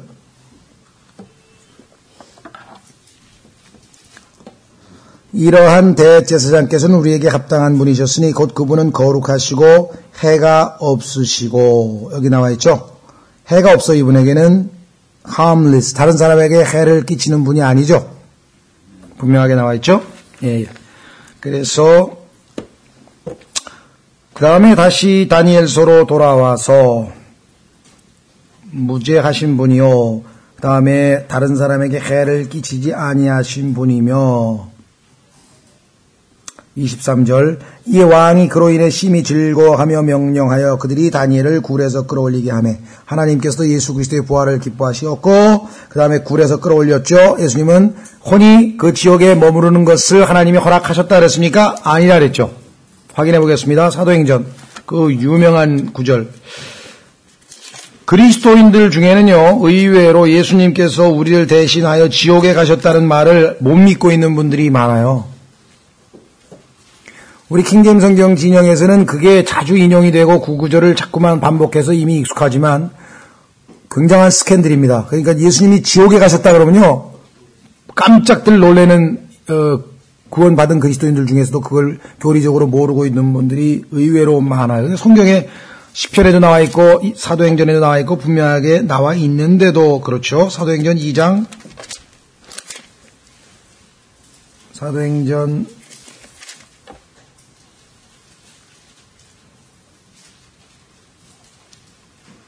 2장 31절. 사도행전 2장 31절.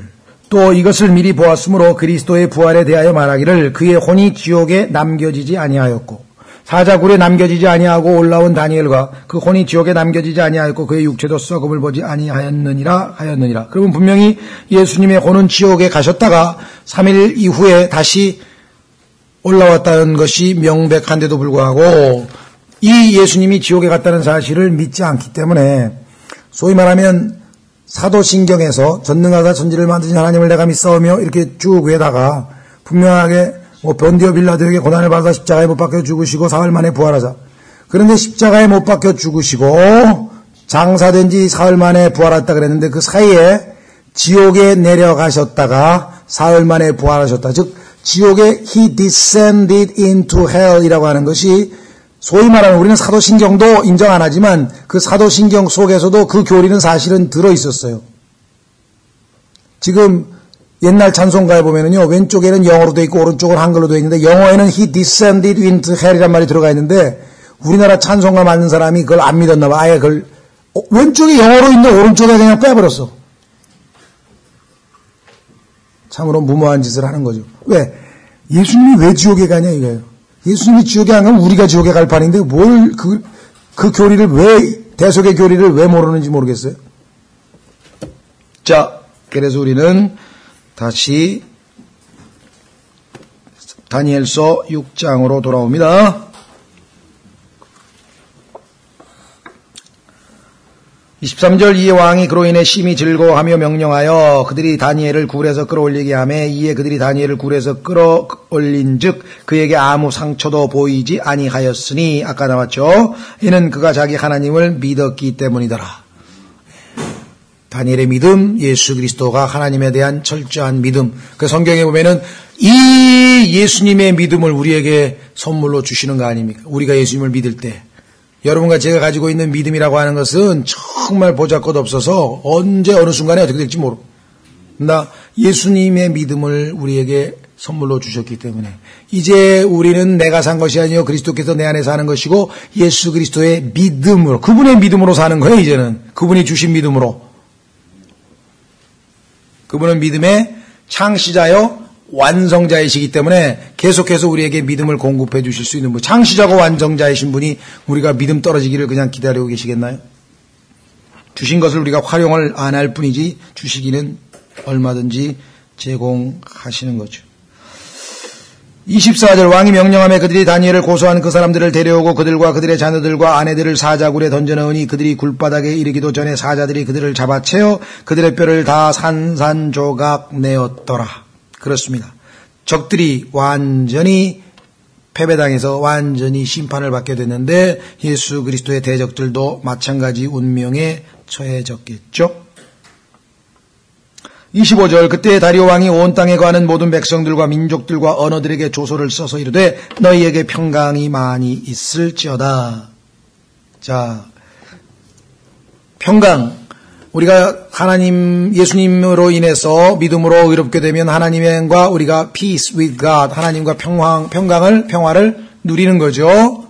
예, 예수 그리스도로 말미암아.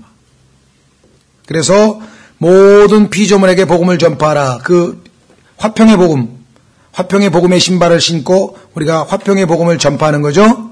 예, 그러니까 얼마나 정확하게 다니엘로 말미암아 평강이 임하는 거 아니에요. 예수 그리스도 때문에 온 세상의 사람들, 죄인들과 하나님 사이에 peace, 평강이 임하고 예수님이 재림하심으로 이 땅에 평강의 통치자로서 예수님이 오셔서 평강이 임하게 될 것인 것이죠. 얼마나 정확하게 예수 그리스도를 예표하고 있는가. 그뿐이 아니라 다니엘은 엄청나게 참 하나님을 드높였습니다. 26절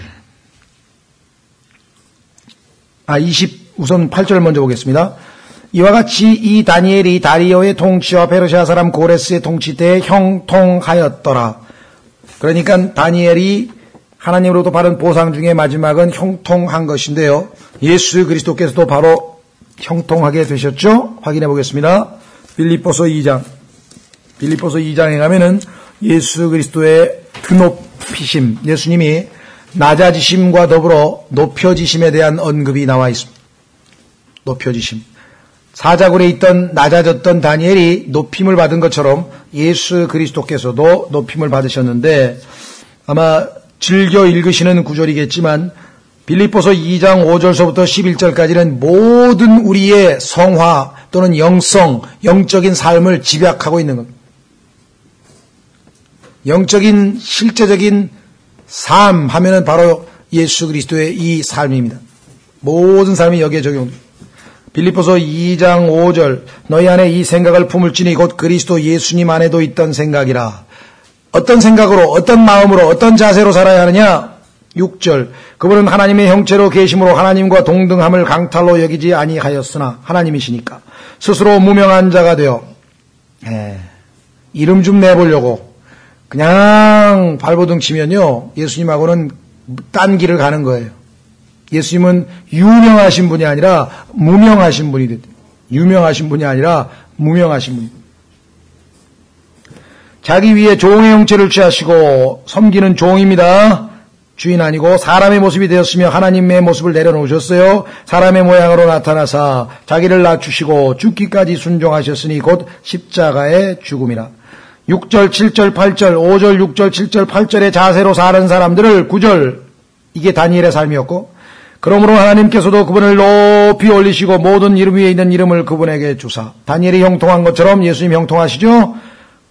하늘에 있는 것들과 땅에 있는 것들과 땅 아래에 있는 것들의 모든 무릎이 예수라는 이름에 굴복하게 하시고 또 모든 혀가 예수 그리스도는 주시라고 시인하여 하나님 아버지께 영광을 돌리게 하셨느니라.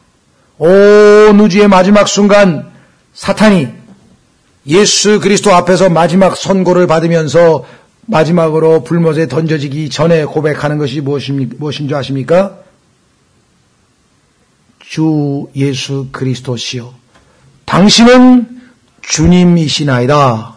그게 사탄의 마지막 신앙 고백이에요. 그리고 불못으로 던져지는 거예요. 자, 그래서 우리는 이제 마지막으로 향합니다. 다니엘을 통해서 맺혀진 열매, 그것은 무엇인가? 그것은 하나님이 크게 되신, 하나님이 높임을 받으셨는데 26절에 나와 있죠. 26절. 내가 한 칙령을 내리노니. 자, 어떤 칙령을 내렸습니까? 내 왕국의 모든 통치하에 있는 사람들은 다니엘의 하나님 앞에서 떨며 두려워할지니라. 그분은 살아계시는 하나님이시여 영원토록 변하지 아니하실 분이시며 그분의 왕국은 멸망하지 아니하고 그분의 통치는 끝에까지 이르리로다. 그러니까 하나님이 크게 드높임을 받게 됐죠. 다니엘로 인하여. 시편 70편 4절에 보면 바로 그와 같은 우리의 신앙 고백이 실려 있습니다. 시편 70편 4절.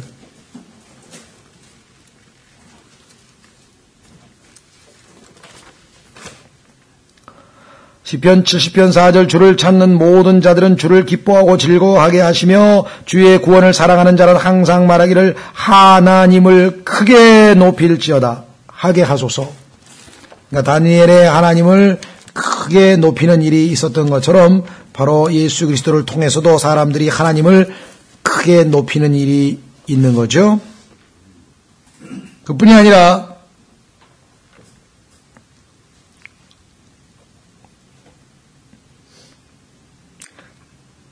하나님의 말씀, 여기 보시면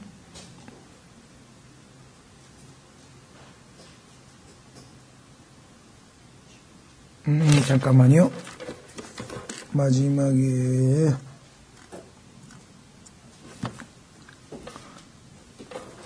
여기 보시면 뭐라고 되어 있느냐 하면은요, 칙령을 내렸죠. 그러니까 사람들에게 하나님이 어떠하신 분인가를 전파하는 복음 전도자의 역할을 누가 한 겁니까? 다리오가 한 거예요. 우리도 지금 사도행전 8장 4절에 보면 그러므로 널리 흩어진 자 사람들이 각처로 다니며 말씀을 선포하니라. 예수 그리스도를 통해서 변화된 사람이 어떻게 됩니까? 말씀을 전파하는 사람들이 된 것처럼 다니엘을 통하여 변화된 이 다리오도 말씀을 전파하는 사람으로서의 역할을 감당하게 된 것을 보게 됩니다. 그렇죠? 예. 아마 이 외에도 여러분들이 조금 더 자세히 살펴보면은 예수 그리스도와 다니엘과의 비교를 충분히 더 해낼 수도 있을지 모르겠습니다만은 이것만 봐도 우리가 한 30여 가지 했는데 이것만 봐도 뭐 더 이상 의문의 여지가 없이 다니엘은 예수 그리스도를 예표하는 인물이고 예수 그리스도의 사복음서의 행적과 다니엘의 행적이 얼마나 일치하고 있는지를 볼 때 다니엘서를 기록하신 분이 곧 사복음서를 기록하신 동일한 성령님이시라고 하는 사실을 우리가 확인하고도 남는다는 것이겠죠. 그렇죠? 자, 그러면 이제 우리가 이 다니엘서를 마무리 지으면서 두 가지 교훈을 정리하고 오늘 시간을 마치려고 합니다. 첫 번째는 26절에 보니까요. 내가 한 칙령을 내린다 그랬습니다. 다리오는 자기의 권세가 미치는 범위 내에서 자기의 명령을 신하들이 다 들을 거 아니겠습니까? 그래서 자기에게 영역, 자기가 할 수 있는 최대한으로 하나님의 말씀을 드높이고 하나님을 드높이는 그러한 일을 한 거죠. 여러분과 저도 마찬가지입니다. 우리는 다리오처럼 무슨 이렇게 황제나 왕이어서 수없이 많은 사람 신하들에게 명령을 내리고 그리할 수는 없지만 적어도 여러분과 저의 삶, 내 삶은 내가 주관할 수 있잖아요. 내 삶에 내가 명령을 내릴 수 있잖아요. 내 삶을 내 스스로가 하나님을 영예롭게 하고 존귀히 여기는 그러한 삶을 살도록 우리가 스스로에게 그렇게 명령을, 여기 칙령을 내리는 것처럼 그렇게 할 수는 있다는 거죠. 그렇죠? 내 영역 밖에 일어날 수 없죠. 그러나 내 영역 안에 있는 범위 내에서는 우리가 얼마든지 우리의 삶을 그분을 드높이는 일에 쓰실 수 있다라고 하는 것이겠죠. 그래서 27절에 보니까 그분은 건져내시기도 하고 구출하시기도 하며 하늘에서와 땅에서 표적들과 이적들을 행하시나니 그분께서 다니엘을 사자들의 권세에서 건져내셨도다 하였도다. 이 엄청난 분이 우리의 삶을 주관하시도록 우리가 허락한다면 비록 이 다리오를 통해서만큼 수없이 많은 신하들이 다 이 명령을 순종하고 그러지는 않겠지만 우리 주변에 우리가 영향을 미칠 수 있는 그러한 사람들을 포함해서 우리 자신을 포함해서 하나님께 영광 돌리는 삶을 살 수가 있다. 다음에 마지막으로 우리가 얻을 수 있는 교훈은요. 다니엘이 하나님 보시기에 신실하다. 그럼에도 불구하고 그는 사자굴에 던져진 것입니다. 그러니까 우리가 욥의 친구들처럼 돼서는 안 되는 것이에요. 우리 주변에 어려움에 처해 있는 사람들을 우리가 또 마귀에 의해서 시험당하고 있는 사람들을 마치 하나님과의 관계가 잘못되거나 무슨 죄를 지었거나 뭔가 그러한 것으로 인해서 어려움에 처해 있다고 단정 짓는 것은 오늘 이 다니엘을 통해서 봤을 땐 결코 항상 그런 것만은 아니다. 때로는 하나님께서 우리가 죄를 지었을 때 하나님과의 관계가 올바르지 못할 때에 하나님께서 우리에게 허락하신 징계가 있을 수는 있습니다. 그걸 부인하는 건 아니에요. 그러나 욥의 경우처럼 다니엘의 경우처럼 때로는 아주 이해할 수 없는 가장 큰 어려움에 처한 사람이 오히려 하나님을 가장 크게 영화롭게 할 수 있는 기회를 얻게 된다는 사실을 우리가 간과해서는 안 된다는 것이죠. 함부로 판단하면 안 된다. 쉽게 우리가 판단해버리죠. 우리는 이 다니엘서 6장을 통해서 실질적이고 영적인 교훈도 풍성하게 얻고 예수 그리스도에 대한 참 그 모습도 참으로 풍성하게 알게 되고 그 다음에 마지막 예언적으로 어떻게 이 다리오가 적 그리스도를 예표하고 이 시련당하는 다니엘이 환난 성도를 예표하고 마지막 때의 모습을 얼마나 정확하게 우리에게 또 예시하고 이스라엘 백성들이 14만 4천 명들이 당할 그러한 고난 이 모든 것들을 선명하게 보여주는 아주 풍성한 보고가 아닐 수 없다. 그렇죠? 우리는 다니엘서 6장을 이렇게 마쳤고요. 다음 시간에는 다니엘서 7장인데요. 다니엘서 7장, 8장, 10장, 11장은 주석가들이 의견의 일치를 보이는 구석이 거의 없습니다. 다 조금씩 틀려요. 왜?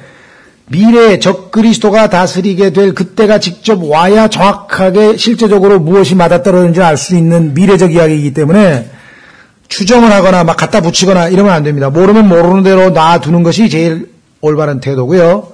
그래서 우리가 7장, 8장, 10장, 11장에 대해서는 정확하게 왜 확실하게 답을 못 해주느냐 그렇게 해서는 안 되죠. 이건 미래 적 그리스도가 등장할 때 상황을 설명하고 있기 때문에 그 다음에 9장은 이스라엘에 대한 하나님의 경륜 70째 주에 대한 내용이어서 우리가 이미 잘 알 수 있는 내용이고 12장도 역시 마지막 권면의 내용이기 때문에 특별히 어려운 내용은 없습니다. 그래서 7장, 8장, 10장, 11장에 대해서는 우리가 아주 선명하게 아주 의문의 여지 없이 무슨 강해를 한다든가 추석을 한다든가 이렇게는 아마 안 될 것 같고요. 그러나 주어진 상황에서 필요한 경우에는 이렇게 추측이 가능하다든가 이렇게 또 바라보는 분도 계신다든가 이런 것들을 좀 종합해서 가장 이 다니엘서에 대해서 잘 공부하신 분들을 소개를 하려고 하는데 안타깝게도 다니엘서 7장에 보면은 4짐승의 비유가 나오죠. 그런데 형상에는 5개의 나라가 있었어요. 바벨론이 있었고, 그 다음에 메데바사가 있었고, 그 다음에 그리스가 있었고, 그 다음에 로마가 있었고, 그 다음에 마지막 발, 즉 철과 흙이 섞인 발, 즉 적그리스도가 운영하는 무슨 유나이티드 네이션스 같은 연합국가 같은 나라가 있었죠. 그런데 7장에 가면은 4나라밖에 언급이 없어요. 4짐승밖에 없어요. 그래서 사자를 바벨론에다 갖다 끼우고 뭐 곰을 그다음에 끼우고 그다음에 표범을 끼우고 4번째 무서운 짐승 보니까 하나 모자라요. 그래서 로마와 5번째 적그리스도의 왕국은 로마의 제국의 부활일 것이다라고 해서 합쳐서 하나로 그냥 섞어버리는 거예요. 거기에서 라킨 형제를 포함해서 많은 분들이 실패를 해버린 거예요. 디한 박사도 그렇고. 왜? 분명하게 벨샤살 왕이 마지막 바벨론의 왕이잖아요. 그런데 앞으로 일어날 왕국에 대한 이야기라 그랬으니까 그 다음에 첫 번째 사자 짐승이 바벨론 다음에 앞으로 미래잖아요. 앞으로 일어날 왕국에 대한 얘기니까 메데바사에 해당이 될 거 아니에요. 예를 들면. 그러니까 바벨론은 지나갔고 나머지 4 왕국에 대한 설명이기 때문에 마지막 이 무서운 정말 짐승에 대한 이야기는 적그리스도 왕국과 정확하게 일치해서 성경이 모순되는 건 없는데 두 가지를 놓고 보니까 여긴 5개고 여긴 4개니까 아마 맨 마지막에 로마가 제국이 부활한 것이 아닌가 싶어서 2개를 묶어서 하나로 섞어버렸는데 사실 로마와 로마 제국의 부활 사이에는 2000년 교회 시대가 들어가 있죠. 물론 2000년 교회 시대는 여러분도 아시다시피 지금 현재 뭐 미국의 법도 다 로마법입니다. 전 세계 모든 나라가 헌법도 다 로마법을 기초로 했고 로마의 행정, 로마의 정치제도 그대로 받았기 때문에 어떤 의미에서는 로마가 지속되고 있는 셈이나 마찬가지예요. 그래도 로마 제국이 그대로 부활하는 건 아닙니다. 오히려 로마의 수도를 두는 것이 아니라 이 적그리스도의 제국은 예루살렘에서 통치하는 이렇게 종교 국가가 되는 거예요. 무슨 말이가 되시겠습니까? 그래서 이런 정말 하나의 앞으로 일어날이라고 하는 이 미래 시제 하나의 그 부주의함으로 말미암아 아주 안타까운 일이 벌어졌는데 하나님께서 우리 러크만 박사나 제임스 낙스 이 2분만은 그걸 정확하게 봤어요. 앞으로 일어날 그래서 바빌론은 여기서 배제됐기 때문에 나머지 4 짐승의 형상의 4 왕국과 여기 4 왕국이 맞아 떨어진다. 그렇죠? 예. 참 이런 걸 보면서 라킨, 디한 또 존 필립스 등 가장 성경에 능통하신 분들도 이런 거 하나 때문에 1.1핵도 놓쳐서는 참 워치맨 리 같은 경우도 뭐 그분은 성경을 틀린 걸 봤기 때문에 뭐 어쩔 수 없이 틀린 성경인데 계시록에 has라고 하는 전에 있었던 과거 소위 말하면 과거 완료와 현재 완료라고 하는 그 시제 has와 had라고 하는 그 단어 하나 때문에 2000년의 기간이 뒤바뀌면서 완전히 종말론 교리가 다 엉망이 돼버리는 그러니까 참 절대적으로 100% 순도의 성경이 필요하다는 게 여기서 입증이 되는 셈이죠. 그렇죠? 단수, 복수, 갈라디아서에서도 씨들이라고 안 하고 씨라고 했으니 그 씨는 예수 그리스도 신이라. 얼마나 엄청난 교리가 단수, 복수 그 하나에서 나옵니까? 그렇죠? 예, 그래서 다음 시간에부터 우리가 이제 본격적으로 좀 예언적 그러나 적그리스도 때의 예언이기 때문에 때로는 애매모호한 것도 나올 수도 있다는 거죠. 오늘은 여기까지 하겠습니다.